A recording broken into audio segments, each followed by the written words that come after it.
Hey folks, thank you for tuning in to today's vlog. Well, right now I'm heading out, going to grab some food and yeah, enjoying the day. What's this? I got a call from a friend of mine this past week about a tire. Actually, two tires from people calling me. And one person didn't know how to change a tire. The other one was one of my best friends back out west. He just wasn't too sure about jacking up the vehicle, so I had to go through it, and I told him I'm going to record it, and yeah, so I recorded it. You guys have to watch this. Uh, it's a fun conversation we have. We just talking about our how to change a tire. He wasn't too sure, so he called me and I talked to him step by step what to do. I think this one didn't the audio didn't go through, so I'm gonna do a voiceover over it and explain what it was he doing and how I talked to him about it. So enjoy. Sorry for the low quality picture. He just FaceTimed me and I was doing on lunch. Anyways, the question was he was trying to put the spare tire in, but it's too close to the ground. So I told him your jack it has to be even higher. He was too scared to bring it up higher because it might fall on him. So what I suggested to do was tell him to put it up higher because there's no way you can put a wheel under the your rotors or your studs. So you have to jack it up higher. So what I suggested to him, he was afraid that it will tip over. So I told him to put one of the tires that way it doesn't roll back, and your spare tire underneath your vehicle. That way it doesn't fully tip over, or it doesn't. Just in case if you're afraid, um, always put a tire underneath your vehicle. That way, if it does fall, you don't have to. The vehicle doesn't land on the completely onto the ground. You can set yourself up again. Reset your jack without jacking up the vehicle again. It'll just land on the wheel or rim uh, directly, and you can easily set up. As you can see, he was removing he's putting the lug nuts in.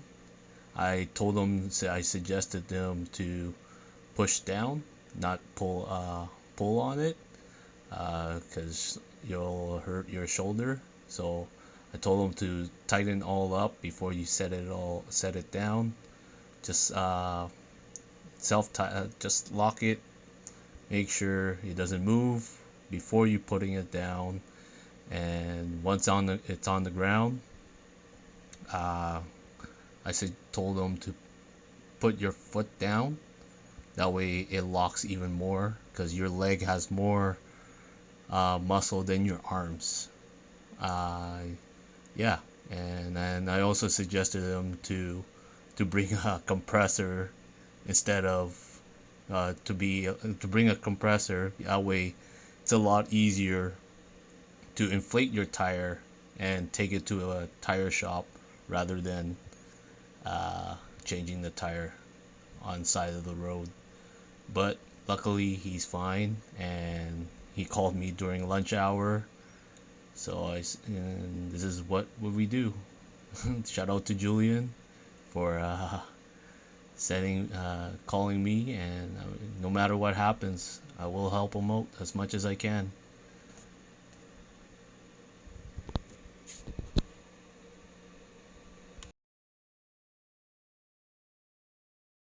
Hey, so with that video, just basically that's a little simple technique that I learned from my past with my dad.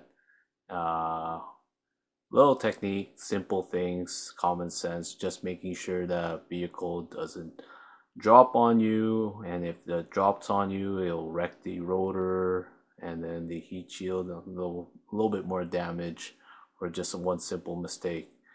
Anyways, the only thing I didn't talk about, or we didn't talk about, is the where to jack it up. There's a little pinch weld on the running boards, the rocker panel. There's a little pinch weld on it. There's a little marking.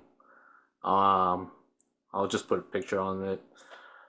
So that's where you put the jack, and make sure it doesn't hit the floorboard, because the floorboard is a very thin material. I just got a message right now.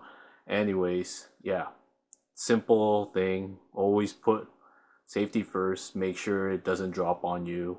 Uh, yeah.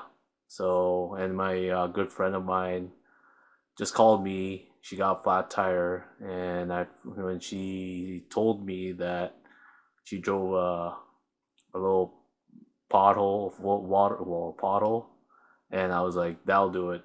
It just popped the tire, and yeah. Anyways, my secret to do it a little bit faster is carry a portable air compressor. It'll help you out a lot of time. I've done it multiple times already, and it saves me some time and doesn't make me strand on the road. It's harder on lower profile vehicles, but if you got big tires like my truck, uh, it gets heavy. That's why I carry air compressor all the time, and also when I deflate it, I have more superior traction on the snowy or mud roads. If anybody has any more questions, feel free to put a comment down below or email me. And you never know, I might be talking about it. Until then, stay fly, and yeah, peace.